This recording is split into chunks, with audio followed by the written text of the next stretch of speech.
Oh, geez. Hi. That was abrupt.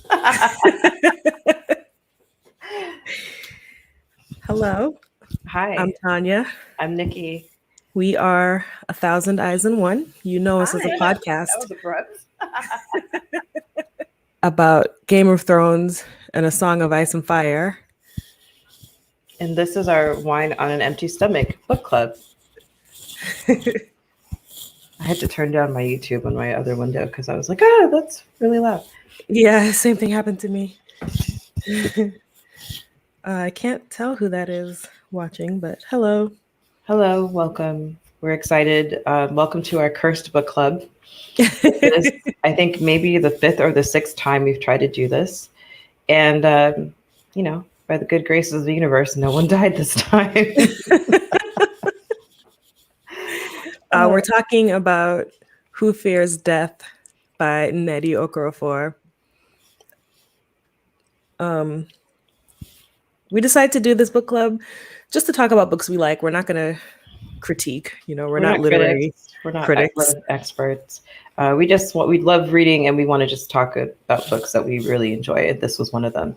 The reason we chose this book is because we also have a Game of Thrones podcast and trivia. Join it, like, subscribe, all that stuff. And George R.R. Martin, who wrote Game of Thrones, is heading up the HBO adaptation of this book. So it seemed like it was a natural segue for us. Yep. And this is the first time I think that we've really gone live, so it's really weird. And we're slightly uncomfortable. Hey, Carrie. Thanks for joining. You know what? Let's just do this part really quickly. We will probably talk about spoilers, but before we even get into that, this is not for children. This is adult content. There is sexual violence. There's genital mutilation. There's rape. There's death in many ways. Rampant, toxic patriarchy and oppression. So content warning. This is not for your kids. This is our disclaimer. Hide them. You've been warned. Do you want to do a quick plot summary, or do you want me to? Do a plot summary. Oh, well, before I do plot summary, let's give our shout outs to Nnedi Okorafor. She is a multi-award winning author, Hugo, Nebula, all the prestigious sci-fi fantasy awards, Nigerian American, and she calls this genre African futurism, which is a term that she coined. And basically, what it's concerned with is visions of the future, interest in technology. Sometimes they leave the earth, and it's used on the optimistic perspective, but it's centered and predominantly written by people of African descent. So Africans, not African Americans, and most of these stories are rooted in Africa. So, which is a continent, not a country, for those who don't know. And you can check out some of her other books, like her Akata series. She's been writing Shuri for Marvel, and one of the other comics she's doing is Black Panther. And she's also co-writing Octavia Butler's Wild Seed adaptation for Amazon Prime, which I'm super looking forward to because I really, really loved Wild Seed. So, quick plot summary. This takes place in an alternate future Sudan. Our main character, Onyesonu, is a woman who's called Ewu, which means she's a child of a rape, of a woman from the Okeke tribe by a man of the Nuru tribe. Because of this, the village shuns her, people shun her in general, and she's haunted by her biological father, who was a Nuru sorcerer. Mm-hmm. She finds out that she has magic and begins training with a sorcerer in her town. Along the way, she makes some new friends and meets another boy who's also Ewu, but was not the product of a rape, but was persecuted anyway.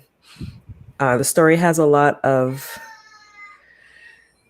other than a lot of rape, the Nuru are reminds you of Cersei.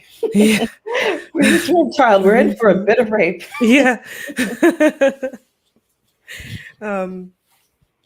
So she essentially goes on a quest to hunt down her biological father. Yes, to hunt down and kill him for Yeah. basically all raping her mother and basically spearheading what is, you know, The Okeke genocide. yeah, OKK genocide through rape, essentially. Basically, they want to destroy their culture, and the way they do that is by systematically raping and destroying their culture. Because, as we find out in the book, once a woman has been had like once the OKK woman has been suffered by this, she's basically dead to her family and the rest of her village, and is often left to fend for herself. Which obviously leads to destruction of their culture. Right. So, with all that I'm gonna darkness, with all that darkness. And yes, Carrie, it is heavy stuff. This yeah. is this is the type of book that this is not joy reading. You're like, right? You don't pick it up and you're like, oh, I think I'm gonna read this book. It's gonna be great. No. You think that you're going to do that, and then it's like, oh wait, actually I need to put this down and walk away because that was intense. Yeah. But it's a really, really well written, really good story, and I've read it multiple times. And part of why I liked it, aside from just, magic and Black people, I really liked the characters, especially Onyesonu. What do you like best about her? I liked that she wasn't this perfect heroine. She has a short temper. She's really angry, and rightfully so. But she can also be completely out of control sometimes. And like I found myself at times being like, "Oh my God, Onya, shut up and let them talk." You could stand to listen this time. Right. But at the same time, I liked it. I liked that she was so headstrong and like um passionate. You know She what? I'm going to throw this out there. I read a review a couple of days ago that someone said that she was a typical hero, and I was like, typical hero where? Like she's like the most powerful thing is that she's constantly having to transform her rage, from her genesis into something more powerful. And you're right. She's not a perfect hero. I don't She's see her very as a typical hero at Me all. neither. She's petty and she's spiteful, and Yeah. and she's constantly, and I like her indignation at the injustice that's all around her in society and how she questions everything. Mm-hmm. No, I totally didn't see her as a typical hero because she wasn't she was being heroic in the sense that she's trying to save the Okeke people, Mm-hmm. but on her path she wasn't trying to like save everybody. You know what I mean? Right. Like Mm-hmm. Ask the town she's she left punishing behind. people. Yeah, like she left the town blind out of rage. She forced townspeople to relive her mother's rape through her mother's eyes Mm-hmm. and didn't even stop to think about the fact that there were children there. Right. And then flattened the town towards the end. Basically Yeah. destroyed it. She forced herself to conceive in order to destroy Yeah. destroy a town. She Which is killed all the men and made all the women pregnant. yeah. Like, that's not heroic. But I No. get it. She was pissed. She, she was really, really angry. Um,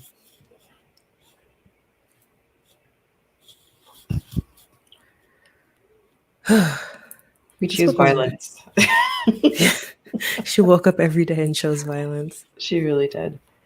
What were you gonna say this book was? There were parts of it that, like, I felt like I had to just put it down. Oh yeah. I definitely walked away for a couple weeks at a time. When I was like all the times that I've read this, I've been like, oh yeah. Okay. I'm gonna go read something else because I need to read something else. Yeah. I mean, her when the recollection of her mother's rape I think was probably the hardest to read Hmm. because it goes on. It feels like it goes on for so long. Yeah, it's not a brief accounting. It's very, very detailed, and you through her mother's eyes, you see what's happening around her. It's not just what's happening to her; it's that the women around her are being raped and tortured as well, while the newer women are singing, and they're singing, right? The people, the men Hmm. who are raped, the newer men who are raping, and the newer women who are, teasing them and taunting them and even holding their legs open in some cases are singing. This is a joyful madness that's happening, which we find out later is because of Taib, Onye's Daib, yeah, biological father, because that's how powerful it is. He's basically putting these people in casting this a spell, a juju on these people, and gives them the little push they need to go a little extra hard. right. It to like make them more vicious and more wild. It's like the thrill in Stormlight Archive. Yes, but no Dalinar. That's what it reminded me of. I Was like that? that parallel. Yeah. Um, I mean, they were still without the help of Daib, they were still committing genocide, but Hmm. with Daib's leadership, it just like enhanced the evil, I Yeah, guess you call yeah. it. I would say that it's not until later in the book where they go to that one town that's under attack, and the spell kind of breaks, and the men like kind of look around and realize that what they've been doing, and you're just like, oh my god, wait, this is not everybody had decided to go on this journey with them, like they got caught up Right. in this juju.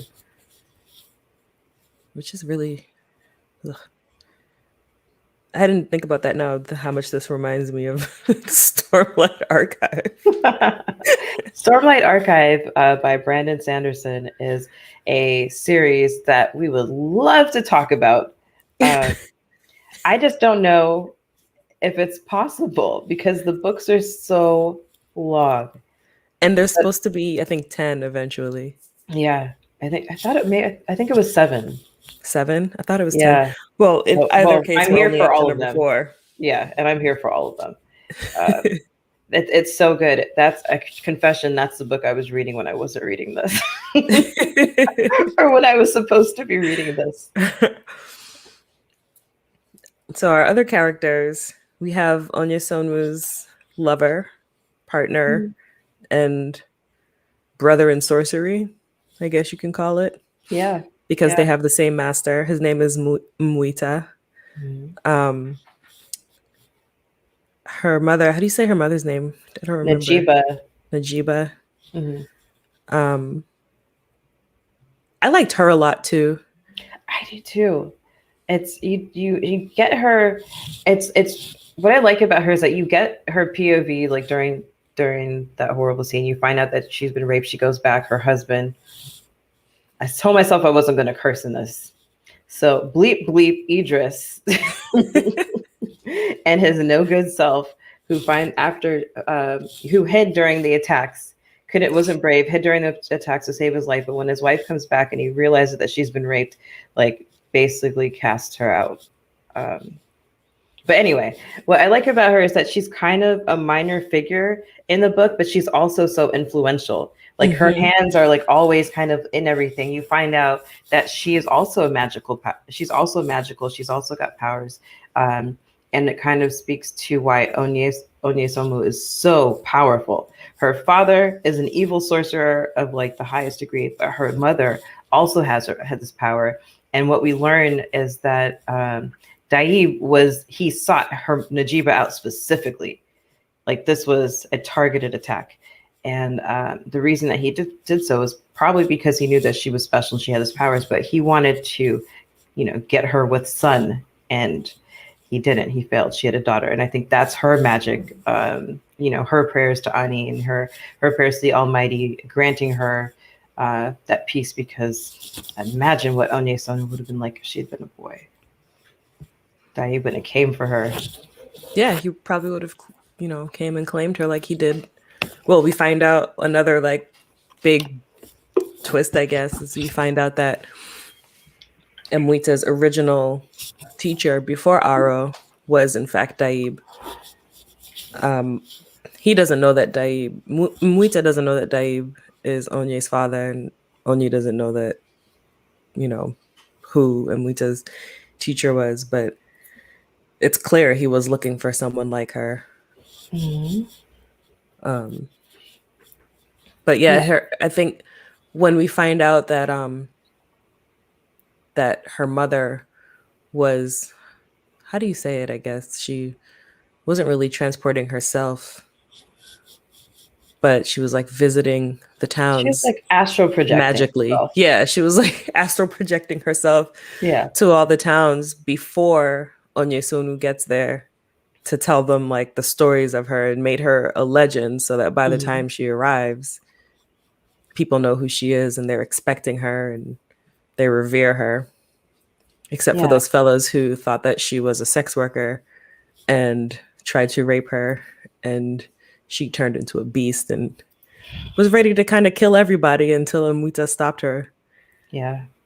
He was pretty crucial too, because she would have killed everyone in herself if she didn't have him there to temper her, I feel like. Oh yeah, definitely. He was off in her voice of reason, her conscience. Sorry, and it's what's interesting is that there's so throughout the book you learn that women are not supposed to be magical. There's no place for women in magic. It's for men, and that's why Aro refuses to teach her. That's why Sola is skeptical of her, and that's why Imwita has, he loves her. Obviously, he loves her, and you find out how much he loves her and how much he's committed to her. But from time to time, the sexism that's in their society comes up in the ways that he interacts with her, and plays into his resentment of her actually being a sorceress when he failed his initiation to uh, Mm-hmm. to become a sorcerer. He And then he the even fact asked in that, the book, he's like, why you? Why not me? and then even the prophecy about this Anuru sorcerer who's supposed to rewrite the great book, even that prophecy, it wasn't even about an Anuru sorcerer. It was about an Ewu woman. Mm-hmm. And the person who got that prophecy, just one, couldn't believe it would be a woman, so he just changed it to a man. And two, couldn't believe it would be an Ewu, so changed it to a Nuru. Yeah. And so, even in that, the sexism and, I don't know, is that racism, colorism? Yeah. Couldn't even allow somebody who is powerful enough to be receiving prophecies, couldn't even allow him to accept what he was receiving because it Mm-hmm. wasn't what he felt was the right one. Right. Right. And let me So see this that. whole Yeah. time, Mm-hmm. there's been a prophecy about Onye, and she has no idea because everyone's talking about this new This sorcerer, tall, tall bearded, new sorcerer. and with that description, then the person that they must be thinking about is Dai because he fits Yeah, that bill, right? So right. here's the guy, and like they're like, he's coming to rewrite the great book, and he's doing that through genocide, when Mm-hmm. it's absolutely the opposite. And I really like this whole concept of rewriting the great book. So the great book is like the holy text in this world. And the holy text is the reason why OKKs have been enslaved and News have been given dominance over there. And I meant to look that up a little bit more. But basically, the OKK were the first people. They were there first. And while the creator had slept and rested her eyes, they got up to no good and they invented technology and they tried to like basically become super powerful. And she in turn created the Nuru people to basically put them in check and Yeah, to enslave them. And punish that was them. it. That was their punishment, was that they were to be enslaved. And According to so, the writers of the great book, yes, who were probably men. who are Definitely. probably in Nuru. Yes. Right. So, not that that's problematic at all or anything. And Onye doesn't believe in Ani. Nope. She, that was a question that Aro asked her when he first took her on as a student. He asked her about her belief. She said she doesn't believe in Ani, but she'll allow people to believe what they want as long as she can ridicule them in her head. Yeah, which I love. Yeah, that was really Which I funny. love. She's like, live and let live. Do your thing as long as just don't bother me. I won't bother you, but I'll make fun of you in my head, and that's how we can both coexist. Um, it's not the best outlook, but it's better than what's going on. It's better what's going on there. So yeah. So this is prophecy that someone is supposed to come and rewrite the Great book. Great Book, and I'm laughing, and I'll tell you about that later. Or somebody's supposed to come rewrite the Great Book, and she has no idea that it's her. But it turns out that it's her. It's her job. She's on a mission to go into the west or the east. Give me a cardinal direction. So basically go and to become the change in this world, to let people know that, what they're doing has been wrong. And yeah, it's crazy because, like, in addition to all this and discovering that she's the one that this prophecy is about, the way that she passes initiation is by getting to see her own death. Right. Not just see it, but actually experience it. And she doesn't know that it's her own death when she experiences it. She just knows she's experiencing a death. I have a question for you. Do you think that's why she passed initiation? Because she didn't realize it was her own? I think maybe. My theory is that that's why she was able to pass initiation and Nwita wasn't. Because he knew what to expect. He knew it was his own death that he was experiencing, and he wasn't able to face it, and that's why he failed. That makes sense. Because he's had all these, Nwita has had all these years of training first through Daib and then through Aro. Mm-hmm. And with her, it's like she's just coming in raw and like. Yeah. And that's where you see, the sexism has actually become a handicap in this situation, right? That's why Aro isn't able to really train any other sorcerers, because they get all this background information before they go into the initiation. You're going to see something. They probably told them, hey, we're going to see something. It's going to be your own death. If you pass it, you pass. If you're able to, deal with it, then you pass initiation. And if you don't, then you failed. But like going into it, knowing that you're going to experience your own death and to be able to come to, grips with that, it would explain to me why Aro hasn't had any other successful apprentices.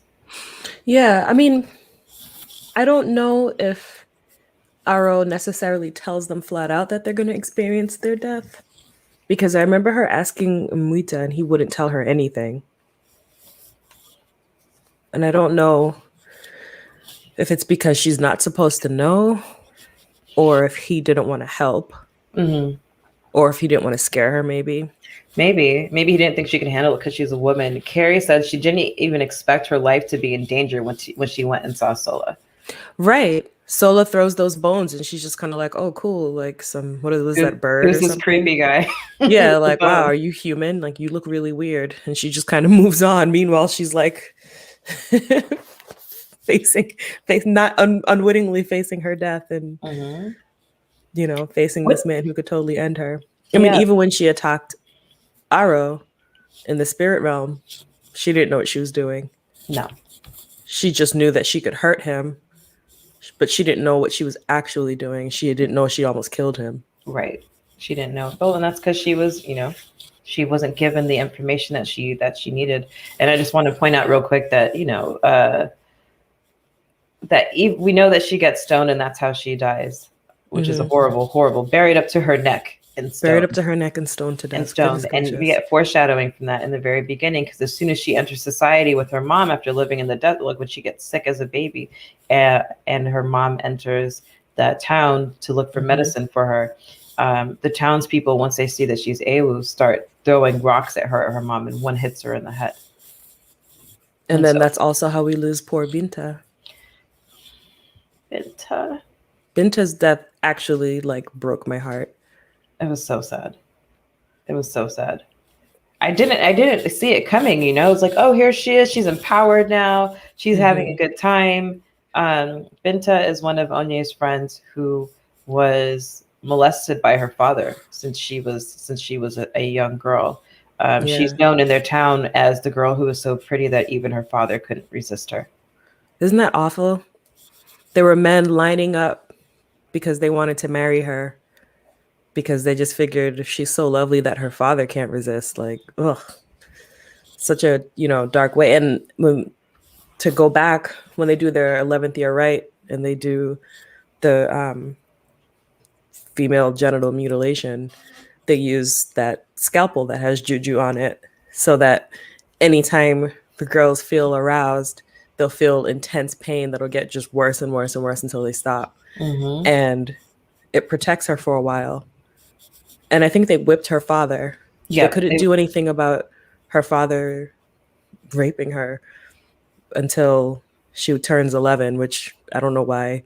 I think it's because she's at the age of womanhood. Onye says that there's that period from like 11 Right. to 16 where they're both a girl, both and also a woman. They're child and a woman, and they have a voice as an adult in their culture. Right. I got that explanation. I just didn't get why they would bother making it a thing. Why not punish him for hurting a child like that? You know, why Mm-hmm. is that something that they have to just let her deal with it until Allowed to continue for 11 years of her life, or who knows how. Really, yeah, right, it's right. very horrible. I was really glad that she murdered him. Me too. She's like, this chick was skipping on the way She out was of so town. She's like, happy I poisoned my dad. I because, just, it only kept him off of her for so long. mm-hmm. And eventually he went right back to it. And to know that she was enduring that emotional pain and all, but also the Oh, that physical physical pain. pain, the physical pain, and they hint at the fact that it's painful, but it's not until Onye and Mwita are get intimate for the first time and she describes it's like this pain that starts down there and then it like radiates until it's like in her whole body and she can't even concentrate anymore. She Mm-hmm. had to, and Mwita's like, oh, I'm sorry. Come on, you knew that was going to happen. Were you really sorry? Like, really? I do wonder how much he knew. Like, did Amwita know that? Like, how much of what Ara does Amwita know? Mm-hmm. Because the other thing that we have to that we have to remember is that even though Amwita has all this training and was trained to be a sorcerer, he's also Ewu, right? This is Mm-hmm. why him and Onye bond in the first place, because he's the first time that she's ever seen someone who looks like her. Mm-hmm. And so even if Aro recognizes that Amwita is gifted and that he's got a talent for sorcery and he's also got this medical training and that kind of stuff, he is still a child of rape. He is still, what they see as an individual who is prone to violence by nature, by virtue of, or curse rather, of his conception, even though he isn't born in it, Right. I was gonna right? say Even though he is he not. is actually just mixed, Yeah. He but had that two doesn't really parents. He had happen. Nuru and Okeke parents who loved each other, but Mm-hmm. that doesn't change the fact that his skin looks like he is a product of Nuru violence, and because of that, his station in life is not what it would have been had he come out darker or lighter skinned. Mm. Ugh. I was gonna say something about the scalpel. Oh yeah, I was saying. Um, I don't remember.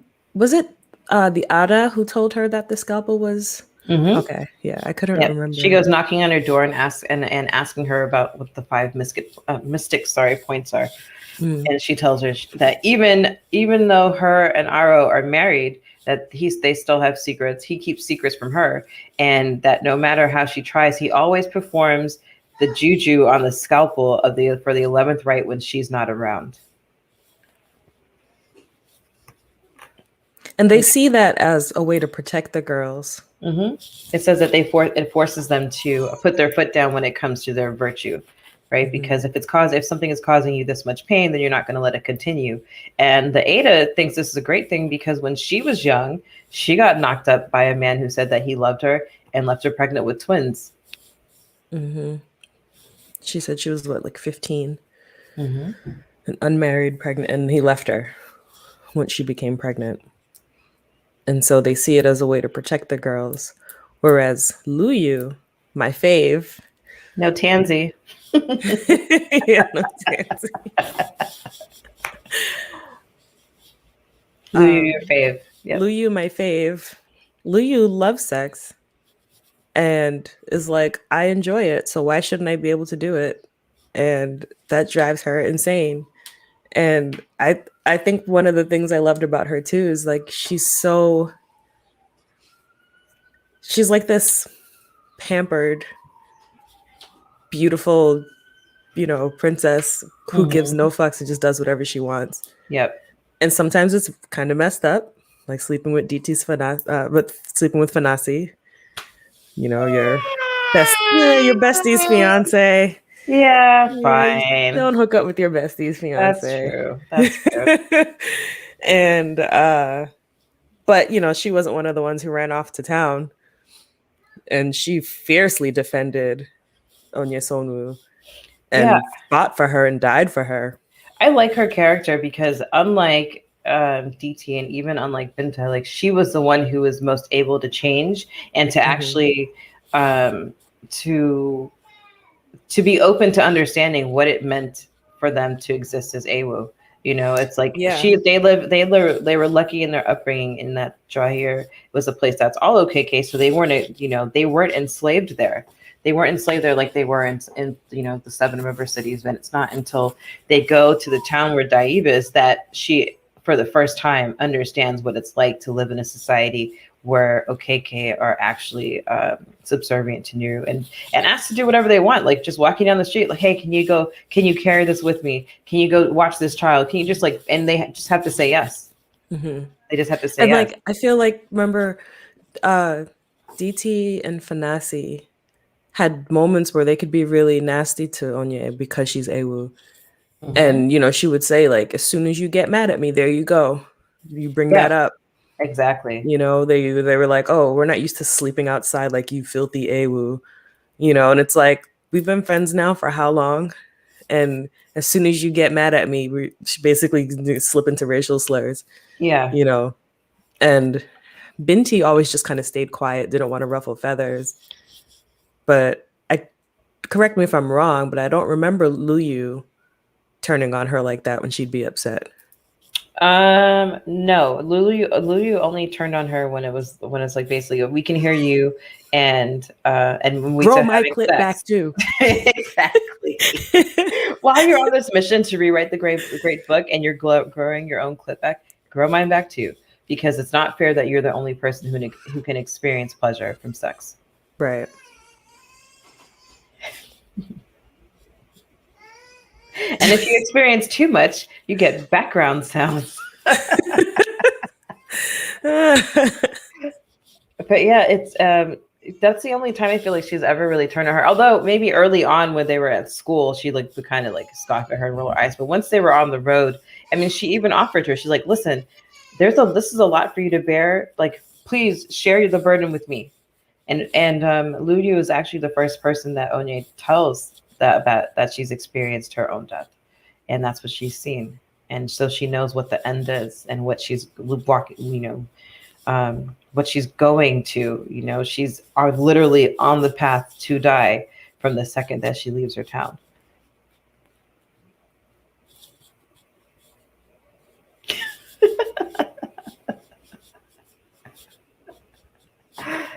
um, yeah, let's. You know what? Let's talk about Fanasi. That's DT's husband, since we brought him up. Who went on this trip? He just wanted to stay home and bake bread, but he was in love with his wife, and decided to go and follow her. And I don't know. I mean, I guess that in the beginning, like I feel like he knew that what he was getting into because he was outraged by the injustices that he saw in the vision, and he wanted to make change. But like as the journey went on, it just became too hard for him. Yeah, I mean, it seemed like the further they got away from home, the more, because in a way, there was the immediate reaction. Sorry, Carrie saying, remember when she beat DT? Oh yeah, She whooped her ass. yeah, she. There was the immediate reaction when she showed him what happened to her mother and the other, what Onye showed Fanasi, what happened to her mother and the other Okeke women. So there was that immediate reaction of just like disgust, rage, sadness, all of that spurred him to finally decide to go along with it. Right. But I think at the same time, it was almost, because remember, they're young, it was almost like a fun adventure until shit started to really get real. And the further they got away from home, as they ran out of supplies and as they started realizing how dangerous it was, they Fanasi and DT obviously really started rethinking whether or not they wanted to continue. And then, they didn't continue, and we didn't will continue. never know what happened to them. They dipped out in the middle of the sandstorm. Right. When the sandstorm left, when Sekou brought down the sandstorm, they left. They left them, stole their camel and everything. Poor Sandy. Do you think they made it home? I don't know. I don't think so, because even though they had like the camel, and I'm sure they had some resources, it was really Mwita and Onye's resourcefulness that was keeping them alive. Oh my God, I just realized, I was like, who was making rock fires for them? Right.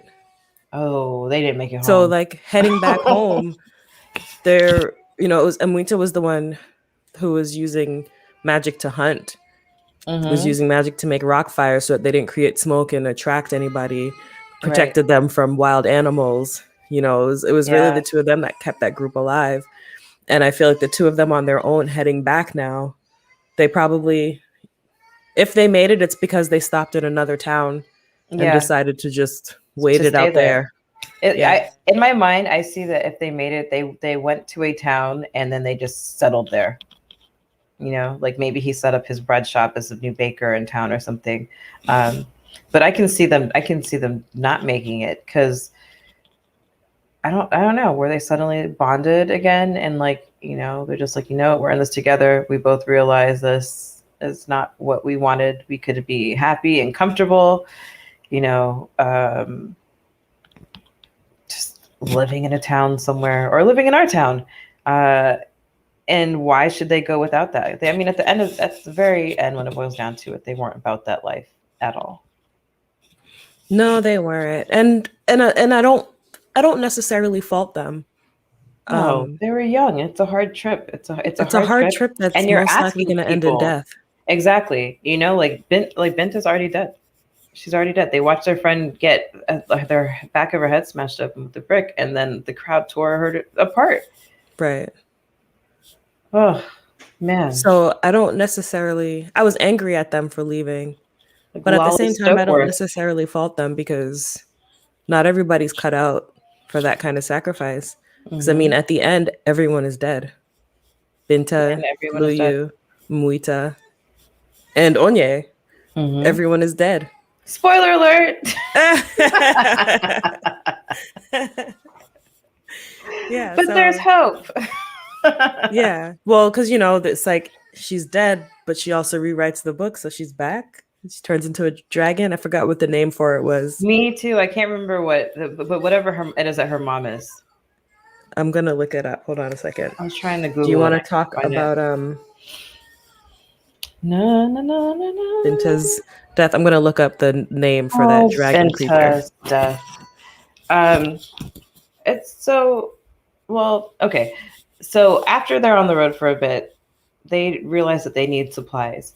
Onye is aware that there is a town ahead, because she's been transforming into a vulture and flying on to scout, because they need to know when towns are there, because it's dangerous for them. Because her and Mwita need to cover up, because they are Ewu. And Ewu, depending on where you are, sometimes they're accepted into the society, but the women are prostitutes. And what happens is they enter one such town.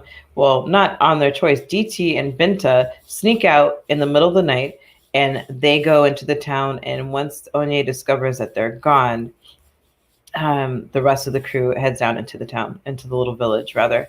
And they find them at a bar. Like, there's Binta, titties out. enjoying her palm wine and like getting fondled by Yeah, strange living their men, best life. living their best life, by a man who's not her father. This is her first like sexual experience with someone who is not her dad. And so the liberation and stuff that she must feel, but and they're drunk and they say, there's an exchange and they say some really mean things to Onye that, in retrospect are, I mean, no, they're just horrible. And so Onye leaves. She decides that she doesn't want to be in this place. But when she gets outside, that's when she's attacked by a group of men who mistake her for a prostitute because that's what Ewu women are in their town. You can take over. I'm mad. Well, we already told her story. She turns into a beast and is getting ready to tear them apart. Yeah, And also once they find out that she's the the Onyesonu, Onye. everyone changes. Even the people, because while she was being attacked, there were people who were watching and were just kind of shrugging it off and kept it moving because they Hmm. just felt like, well, she's Ewu, so who cares? She must have asked for it. Yeah. But I found the word, and I don't know how to say it. Kiponyungo, Yes, yes, yes, yes. a fire spitter, which to me sounded like a dragon. I like the Um, idea of a sand dragon. yeah. So anyway, that was what I was looking for. Yeah. There were a bunch of like reveals.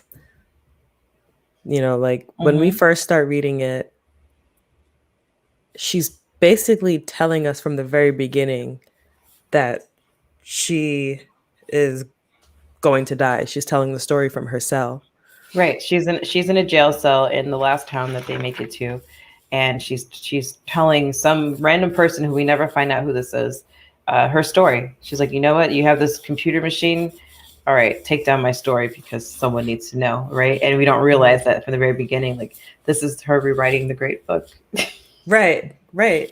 And then even when she experiences her death, she talks about seeing this woman's arms, looking down at her hands and her arms, and they're darker than her and have tattoos. And so it's like it's like, but at the same time, I didn't immediately put it together that the death she No. was experiencing was hers Hmm. because she just told me it's a woman who's darker than her, but she's darker because she's been traveling through the desert. And when And did you then realize it? when she was getting the The tattoos. tattoos by Ting? Yeah, that's when she's like, she looked down at her hand and it was a stub. And And when I got to that part, I was like, wait a minute. And I went back to like look back at that part and I was like, hold on a second. But then I don't know if it really even clicked because I read it. The second time I read it, I was like, I'm so stupid. How did I not put this together? But uh that was really cool magic, the tattoo magic. in Sabiti, I think is what it was called. It was basically so Ting, who was one of the VOD people, that was her specialty, is this magical writing. And when Onye goes and faces off her father because she's died and has been reborn by Ani, basically remade into the person that she's supposed to be. She figures that she's strong enough to enter the wilderness, which is a spirit world, and fight her father. And she goes searching for him, like rips off across the desert and encounters him, not realizing that he's been waiting for this moment to tear her Mm-hmm. to pieces. She regularly underestimates how powerful he is Yeah, I and don't like. overestimates how powerful she is. Absolutely. Absolutely. And because he's so, he's such a wise yet evil sorcerer, he knows exactly how power is because you know what? He's been through this process as a sorcerer. He Mm-hmm. knows what level her magic is at. Even though I think he does underestimate her, but he knows better, Mm-hmm. like, that she can't take him on. There's no way. There's no way. And so he poisons her in the wilderness or Mm-hmm. spirit realm, whatever that might be. And Ting has to do the basically tattoo magic to stop it from spreading. We're You don't like tattoo? sorry. We're sorry. It's whatever it's called. Yeah, yeah. It's tattoo magic. I like it. I'm trying to think. I don't know if I've seen that anywhere else. I've never read it anywhere else.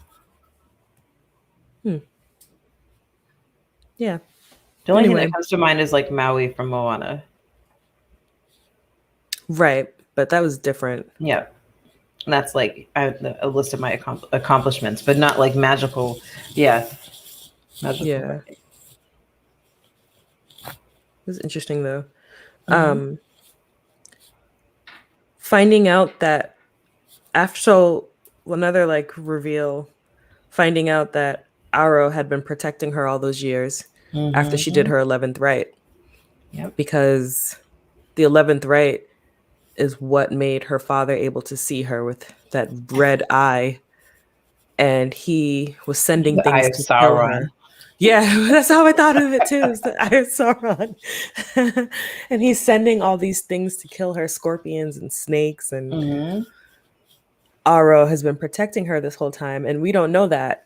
We don't know that it's Aro until Yeah. later. Until later. Um, and it was on a reread that I remembered when um, there was a snake in the yard, and a vulture came and killed it before it could get to her. Mm-hmm. And then the first time I read that, I didn't think that that was Aro.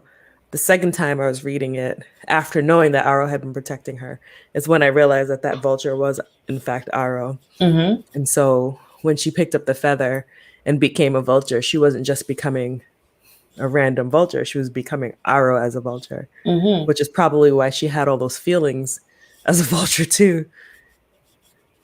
You know, she was an angry vulture. Yep. Well, yeah, lots very, very angry. Lots of anger with her, and I enjoy the irony too that like although like Ara was the one who's protecting her, it's his magic who activated it in the first place. You Mm-hmm. know, like she was basically whether we like. I guess the theory is that her father would have come looking for her because he knew that he was hoping for a son to like follow in his footsteps, help him like carry out his mission of of this genocide against the OKK. But it's not until her clit is removed that he becomes aware of her and knows like where she is and is able to look upon her, and that she becomes aware of him, and she doesn't realize that it's actually him. She just is aware of this like big red eye, this big angry red eye that's always looking at her, and she just knows that it's evil. But it's like, okay, Aro, well, this is your fault. If you hadn't put the juju on the scalpel, like, would this still have happened? Um, and Because I think there's how would he have also, found her if she had been a boy? I don't know, maybe there's a different, but the boys don't go through their whatever rights until they're what, it was like 15 or 16. Yeah, but they don't do the They, but circumcision though. but I think that maybe the father was like, whatever rite of passage that they have on the male side, which we never learn about, like what their rituals are. Maybe that's what would have enabled him to find his son that he was looking for. Mm-hmm. Because it doesn't seem to me that he's able to keep tabs on her mom No, after that rape. Which and is he wouldn't have interesting. even known if she survived Yeah. because she just went into the desert for 5 years, 6 years. Which is interesting. So, I mean, if maybe he was just like raping all the magic women that he could find. Yeah, that's possible. So she very likely could have magical siblings out there that she doesn't even know about. OMG. What if there's a sequel and it's Daeed's like son who like grew up and just like learning to spy on her? Oof, that would be crazy. I'm really interested in what we're gonna get to see in the show Me too. when it eventually comes out. I think it's just still in development right now. So who knows when that'll happen, but I'm looking forward to seeing all the transformations of her transforming to vulture, to sparrow, and like that, all that, her magical learning, that process, the tattoo magic. I'm looking forward to seeing that. That's going to be definitely super, super, super cool. And the then obviously wilderness. what does the wilderness look like? Because every Is time it I gonna look like imagine Black it, Panther? yes, that's what I was going to say. Every time I imagine it in Black Panther. Me Where the too. Ancestors live. That's exactly how What I else could it picture it. be? It's just like such a beautiful place where they're shooting stars all the time. It just looks like northern lights in the background. Yeah, it's like the essence of things, like some combination between that and like Shadesmar. I was just gonna say Cascade. that the wilderness also reminds me of Shadesmar because she talks about you're not seeing like actual people, you're seeing like the color, like their essence. Mm-hmm. And then it made me think of Shadesmar with these beads that all represent something. You have to Yes. touch it to see what it is. To see what it wants to be, Yeah. what it remembers that it was. Oh, it's so awesome. We should totally do Stormlight. It's so good. That's one that I'm waiting for an adaptation to, though. I would love to see that on the screen. Um, yeah, I'm looking forward to seeing this for sure. This, I think, what I really enjoyed about this book is that it was so different from anything else that I had read. Not only because it's like African futurism, right? And it's like drawing on like folklore and mythology from Africa, which is awesome. But it's just the way that she is just writing it. You know, you've got this character, and you never. I feel like this book never goes where you're expecting it to. It's not like a traditional hero's journey or a traditional hero's quest as we've, grown used to them and been indoctrinated to. But it's very different. And it gets really real in ways that are just, you have a very visceral response to, whether it's, witnessing the rape, or like being in the room as these girls are, undergoing female genital mutilation. And what is that like? I remember when I read that part, I was like, I had to stop and breathe. I And I read the definitely was like flinching and crossing my legs. oh my God. Just like how are they going through that without screaming, and the great pride that these girls have in the fact that they were able to go through this without screaming, and how, Yeah, I like, couldn't remember do they said that. like the girls who'd gone through it the year before had all screamed. Hmm. um and it's just bonkers to me to even consider it. Like, I'm screaming on the inside thinking about it right Yeah, now. I banged my knee on the corner of my bed frame and I thought I tore my ACL and I was just like laying on the floor screaming. So I can't I can't imagine somebody just taking a scalpel and just slicing my 10,000 nerve endings, Ugh. like, or whatever the number is. Like, no way. No, no, Absolutely no, no no, way. no. No, no, no. You know, one thing we didn't talk about, the OKK technology. Yes. So that's something that was really interesting, is the way. So there's this weird. It's like how technology is used and framed in here. Like, there's obvious things like the capture stations, which are used to pull water out of thin air, and that's how they're allowed to, like, how they can drink water in the desert and not die of thirst, which is fantastic. But Hmm. then when they get to that cave where there's all this discarded technology, um, because technology is seen as the catalyst for their enslavement.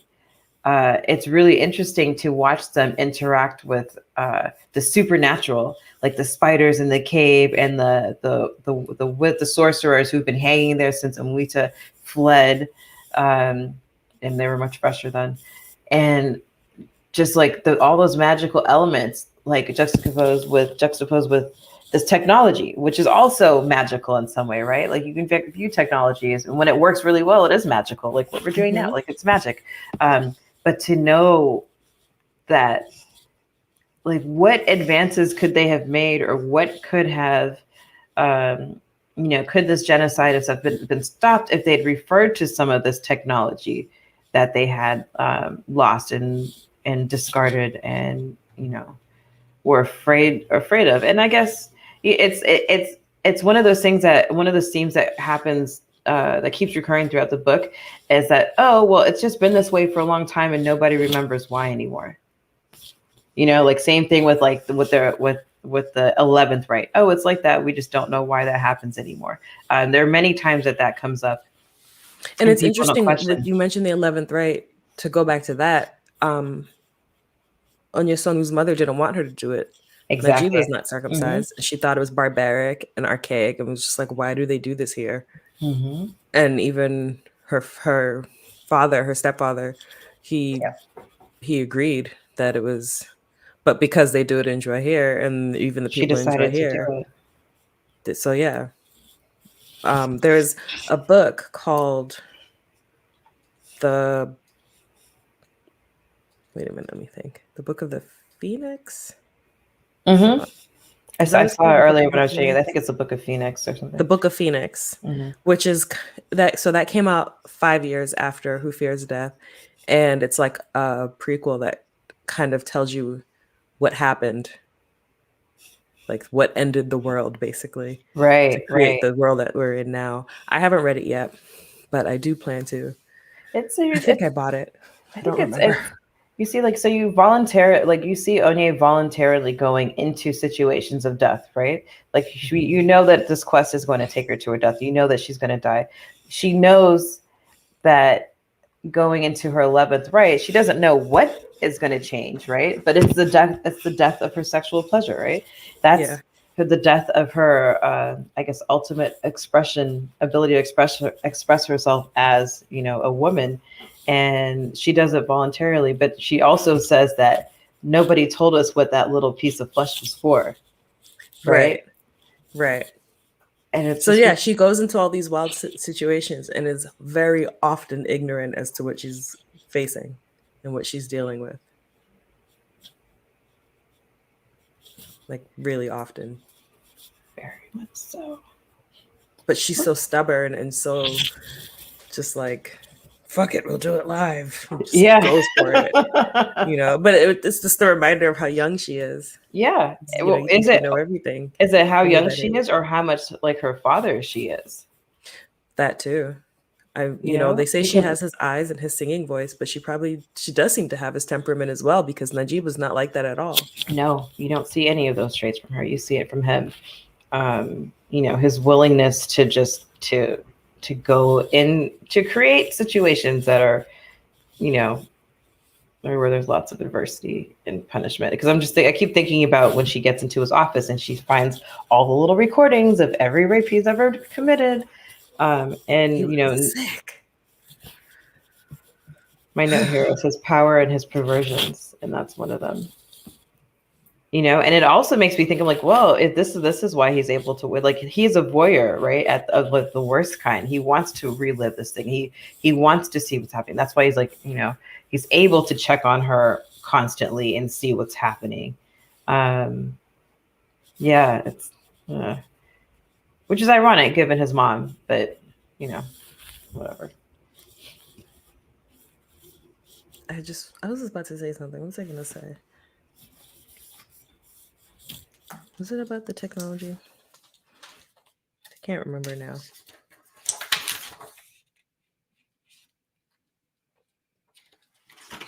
Um, Daib was terrifying. Every time she encountered him, I was scared. Mm-hmm. She just knew that And she wasn't ready. yeah, she wasn't ready. Oh, I know what I was gonna say. I was gonna say one of the things about the way the book is written, because we're getting it from the viewpoint of Onye and her friends, and like they're from when they're kids just into like their late teens. Everything is so straightforward. Yeah. Like everything they say is just so straightforward. Like, does this count as a YA novel since it's like young people? I've never really, I don't know. I think I was looking up and it was like they're when they categorized her books, they're like Binti is YA. This one is an adult novel. Yeah. I mean, considering the themes, Yeah. you know, So just so much. So yeah. There's no sugarcoating anything that happens in this book. It's just straight up like this is the reality of the situation. Can you handle it? Can you not handle it? What do you think about the fact that like Daib, like even though she destroys that town, kills all the men, impregnates all the women, but there's this vulture, right? With the crippled right. wing. So I went back and I was reading that again because what I realized is she didn't kill Daib. She Mhm. crippled him, but she also crippled him magically. Yes. And for him, that's probably worse than death because Ooh, it's he, giving me Avatar: Last Airbender vibes. Yes. well, because he's lost his magic, so he's lost his power. Mm-hmm. Because if he doesn't have the power to make the other Nurus extra violent, and then he doesn't have the power to do things to people to scare them and control them, Mm-hmm.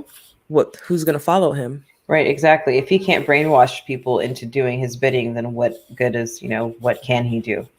Like, he can't brainwash you and he can't bully you. So what's left? Mm-hmm. Does anybody respect him? They respect him as a powerful sorcerer, but he's not anymore. Mm-hmm. She's ruined him magically. So what is he now? So she didn't kill him, but in a way she kind of did, because there's nothing left of him, Yeah. and the Nurus have no reason to keep him around. Nope. What's he good for at this No, I point? mean, and yeah, uh, nothing, especially what the only person who could stop him did, right? And so now they've got to come to terms with this new world order, as it were. Um, and I'm thinking about, like, if he, like, say survived, he transformed back into a person, like, what's this town full of women who are pregnant going to do? He's the only man, well, because within that radius, right? So the men come back and, like, okay, well, supposed to be this all-powerful sorcerer, but you couldn't protect us, right? You Hmm. couldn't protect us from this Awu witch. Yeah. So the final chapter, the teaser chapter, where basically she's now rewritten the Great Book, and it brings us back to her cell again, except this time she turns into to the Kapanyungo, Mm-hmm.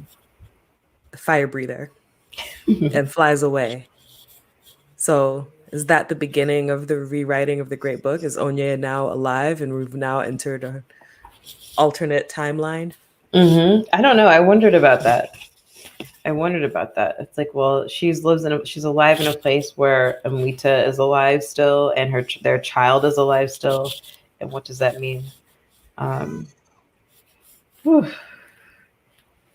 You know what? I did appreciate that alternate ending, right?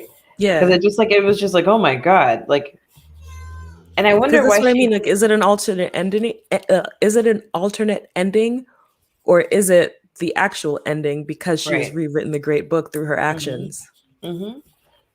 And what does that mean? Does that change everything along the past timeline? Um, I want to think about that more. Yeah. Was it this, like, a butterfly effect, or yeah, butterfly effect, Because the or Great Book is mandala effect? right. The Great Book is now rewritten. So does that mean history is rewritten, and now they're in a completely different world? Mm-hmm. Dun dun dun. Who Dun, dun, knows? dun. We did it. Next book. Thank God. The next book is one we're super excited about. We cannot wait to talk about this book. Yeah, so this was Who Fears Death by Nnedi Okorafor. Please go read it. It's Please so read it. good. It's If you so haven't read it heavy. already, we really enjoyed it. We would have talked about it a lot sooner if we weren't cursed, but seems the curse is at least lightened up. Yeah. Apologies for the screaming in the background. It's funny. It's like, so does that mean if we try to do this next book that there's going to be zombies? Is there going to be a zombie God, I apocalypse? hope not. Me Our neither. next book, we're going to go live again on May 23rd. And the book we'll be talking about is Dread Nation by Justina Ireland. We should probably put that in the description. I'll put that in the podcast notes as well. So yeah, Dread Nation by Justina Ireland. It's a book where it's like an alternate history where the Civil War ends because the dead start to rise. Dun, dun, dun. Mm-hmm. And so now we're in a post-Civil War world where there are zombies. But this book isn't about running from zombies. It's about living Nope. in a world where there's zombies in the background. And it's I don't usually get into a lot of horror, things like that. Sometimes I do. But this is so different from any other type of zombie book I've It's a ever, or great. zombie Yeah. fiction period that I've ever encountered. So It's really good. refreshing. It's super refreshing. It's There's not The Walking Dead. You Yeah, know, no. it's not The Walking Dead. It's how do you live in this world, this post Civil World War, where racism is very much still a thing, and one of the tenets of this society, but also have to live in a world where everywhere you turn, danger from shamblers is a real thing, which is what they call the zombies. Yes, shamblers. So it follows what's her name? I can't remember her name. I Hold have to on, look it let up me Google. because I'm in Who Fears Death mode. Yeah, I'm looking forward to reading this one again. Na, na, na, na, na, na. But essentially, so after the Civil War and the dead rise up, young black girls are made attendants. And the attendants are basically bodyguards that fight zombies to keep. Jane McKean. Huh? Jane, Jane yes, Jane. How McKean. did I forget a Yes, name as easy as Jane? I know. So yeah, we're following Jane. It has a sequel called Deathless Divide, but I think we're probably just gonna do Dread Nation and let you get into Deathless Divide, or maybe I don't know. Yeah. There's also a short story that you What was can't that get to in say? print. It was only, I'm looking it up. It was only on this podcast called Nightlight, I believe. Hold on, I'll tell you right now. It's so good. And it's scary. I recommend read Dread Nation, and then turn the lights off and listen to this. Yeah. Yes, it's called Nightlight. Um, and it's a short story that takes place between Dread Nation. It takes place after, well, no, that's a spoiler. It takes place between Dread Nation and Deathless Divide. So read Dread It's like an Nation first. interlude. Yeah, it's like an interlude. I'm looking for it so I can tell you the title. It's called Letters from Home. Yes. It's episode 101 on this podcast called Nightlight. And it's a horror fiction podcast. Oh man, Dread Nation is so awesome. It's got horror, it's got intrigue, it's got amazing reveals at the end. Whew, that I did not see that one coming. And which shifts your entire perspective, right? And then revisit. You get to encounter again in Deathless Divide. But yeah, it's so good. I'm so excited. So that'll We be love May this. 23rd. Yes. Mm-hmm. And then also we'll be doing trivia April 18th. Game And our of theme, Thrones trivia. Dun, yes, dun, because dun, we have to do trivia. dun. Our theme will be births, deaths, and resurrections. Yes. So find us on social media. Thousand Everywhere. Eyes One on Twitter, 1,000 Eyes on One on Facebook and Instagram, 1,000 Eyes on One on TikTok. Oh yeah, we're on TikTok now. Yeah. We're old, so we don't really know what we're gonna do with it yet, but we're there. And for just if you want to go back to old podcast episodes and everything like that, it's thousandeyespodcast.com, and that's where I post all our links. So you can go back as far as you want and listen to our podcast about Game of Thrones and Song of Ice and Fire. I will post this as an episode as well for all the listeners out there. So thanks for joining us. Thanks. We'll see you next time with Justina Ireland's Dread Nation.